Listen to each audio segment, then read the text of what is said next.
Bella Djelenou la Bouafane. Il est 15h20 à Bamako. Donc, moun be baragayoro la, moun bi bara la, Bouafane ga foli ba obey. On moun be gata debaya dairi menjini, Bouafane ga foli ba obey. Nebe ga bo, kanga chien kuma fo audi kama. Donc, aka kama mogo ga joro aula. Boni Bouwa be ga joro aurela. Donc, al samba njini befe. Aka nga video partager kuma be ga partager chua mina.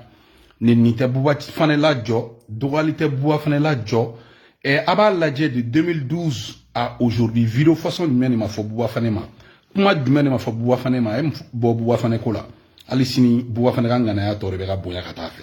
Donc, ala to ke be quoi. Ala bo kaka mo nyuma de ye. Ala bo kaka mo nyuma de ye. Alhamdulillah, ala e kuna olodne ma kabrim fitini. Demten fitini ka ko be nyela bonya façon be nyela ka bayte shran konye. Ka fo asimi nyana asimi Bouwa fane dore te ne bora kogele min kama kan tega diga video man do kan a ben ala ni krache ka promesi ta malien be mo dalen do Bouwa la neni ala ni krache ni ala ka jay mois de mai metan tega danga trophée de guerre kan Dakar parce que ni dalen do justice la ne dalen do loi la je vais à Dakar ka tan tega da trophée de guerre kan neti mo répondre ni ala che ni kuma fone ma kan ne doga ka dogalu ke imna na prévu devant la justice. Voilà, il venait blanc à droit kono. Donc moi je viens à Dakar d'ici le mois de mai. Asimi, miga vidéo man ben neutralisé. Mounou rebe bomako nou ya ke do reteo. Mais vous bega vidéo enregistré. Asimi ega fanga a bana kaba. Ni ma son négociation man bega min fiye. Iga ben kola fantan nga lafia. Ni ma so ma bila ya nowara. Mogo be kodon beta donga nowara. Ay galon tege malien nye ko Russie. Ay galon tege malien nye ko Russie. Économiquement bi, iga ministre des Finances bora ka lettre mkente malo ala koya. Ministre des Finances ne ba finyena. Yani ka boka fo ko yomo mo ye actimta ko c'est illégitime. Ne bi nyininga wo, est-ce que le coup d'état est légitime? C'est écrit dans la constitution malienne que le coup d'état est imprescriptible. Donc vous êtes un régime illégitime. Vous êtes un pouvoir illégitime. Au pouvoir légitime ne va pas fantôme bla sengela. Donc ne bo de fait ministre des Finances. Na obishe kola aya fa Russie ko Mali kesufa, ko budget fa. Abe ka ta galominga asimi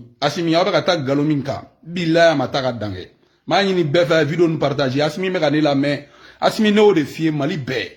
mo gom nyete no la er la ni alan krache Bouwa fane do ne nyame de mo gom be ko do abe ngale go nyame Bouwa fane tura chew chela asitu kera chodi chew tura Bouwa fane na me Bouwa fane stankoro talendo bilay. Moi, je suis fort aujourd'hui, plus qu'hier. Neni alan krache do ba la ka ngoli asimi kanu ba munu bi fe. Ko Bouwa ko Mali magobi la Bamako de ki e ko ke jamana ko na kanga benkula o wati olube kane wole kanga benkula e ka mouton dombe bo kane doya e ta dongo be ne souffrir de kele kadne ko ne bora sumauru ladi ala ere kele da sumauru ye ne sumauru kante halala aben ala ni krache asimi na dane ga halala ala ta na me parce que ni koy ni masigi ko billahi atita nyakama ni ala ni krache malion mina révélation minke nga video mo be ga tege ka bla fan be abe ni video tege abe asimi nyininga asimi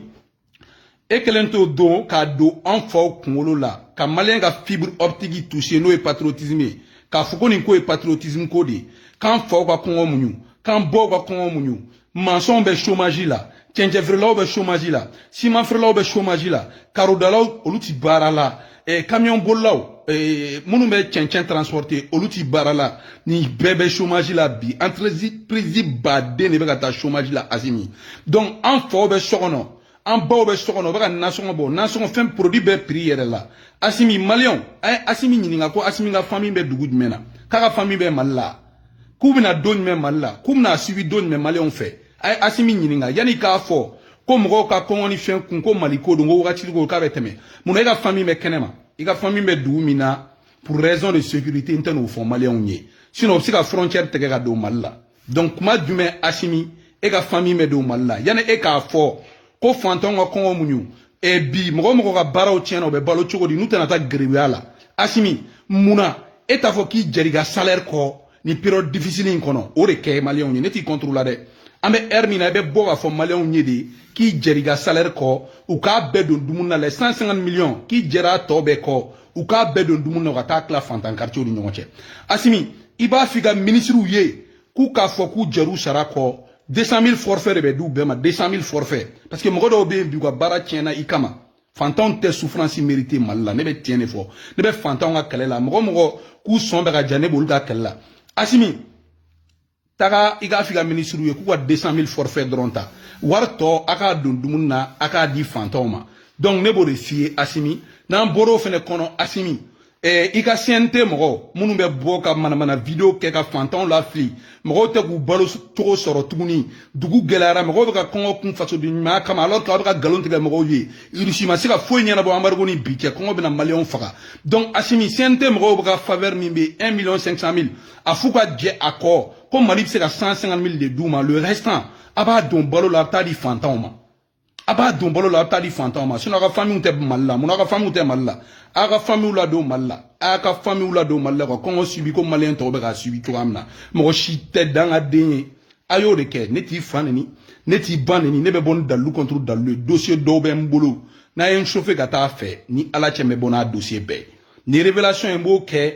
k'o di maliyɛn minnu bɛ ko kalama k'o di mɔgɔ minnu tɔɲɔlen don k'o di mɔgɔ minnu dayirimɛ sɔrɔli ka gɛlɛn buwa fɛnɛ b'o de ka kɛlɛ la donc Asimi ne t'i contre la n'a y'i ja san 20 kɛ Mali kunna n'a y'i ja san 20 kɛ Mali kunna ne t'i contre la ngana ye ngana de bon ngana bɛ niveau min na bi ne tɛmɛna niveau in bɛɛ kan n y'o de fɔ minnu bɛ manamana ka fɔ la ko n'a y'aw ja diɲɛ kɔnɔ a ye mandat d'arrêt international kɛ o don a b'a dɔn ko buwa fɛnɛ ka farin bi ne bɛ niveau min na niveau ka bon trop Asimi donc ka bɔ ka nin video adressé maliyɛn bɛɛ la k'a ka Asimi ɲininka k'a ka famille bɛ dugu jumɛn na k'a ka famille bɛ don wagati jumɛn Bamako ka na kɔngɔ ni minɔgɔ ni sɛgɛn subi maliyɛn tɔw nɔfɛ k'an bɛ fɛ k'o de dɔn an bɛ fɛ k'o de dɔn donc Asimi Ala ka hakili ɲuman d'i ma Ala k'a to i ka bɛn sira tagama Ala k'a to i ka bɛn sira tagama Ala k'a to i k'i miiri fantanw na Ala k'a to i k'i miiri mɔgɔ minnu ka baara bɛna tiɲɛ Ala k'a to i k'i miiri baarakɛyɔrɔ mɔgɔ minnu bɛna dɛsɛ k'u ka salaire ta Asimi Ala k'a to i k'i miiri k'a fɔ hali sɔrɔdasiw n bɛna salaire min ta ko dumuni sɔngɔ ni fɛn bɛɛ bɛ ka gɛlɛya k'u b'u ka denbayaw balo cogo di k'u bɛ k'u nin di jamana ma Asimi i k'i miiri k'a fɔ ko tubabuw bɛ ka azawad préparer k'u bɛna nord min bɔsi an na gazi bɛ nord la uranium bɛ nord la sanu bɛ nord la pétrole bɛ nord la ko tubabuw bɛ fɛ ka u n'u k'u tɛgɛ di ɲɔgɔn ma Mali ka tila comme Sudan du Sud ɲɔgɔn na en même temps ka difficulté di mɔgɔ minnu bɛ Bamako ni Sikaso yan fan ni Kayi yan fan fɛ ka difficulté don olu ma ka Maliko yɛrɛ ban comme ça ninnu mana fɔr n'u ye pétrole ni uranium ni fɛnw bɔli daminɛ olu bɛ tila ka anw kɛ jɔn ye sudi la donc Asimi i miiri o bɛɛ ma i k'i miiri o bɛɛ ma tubabuw yɛrɛ dama tɛna bombe ci ɲɔgɔn na e u b'a yira Rusiw la a ka to ni Bamako ni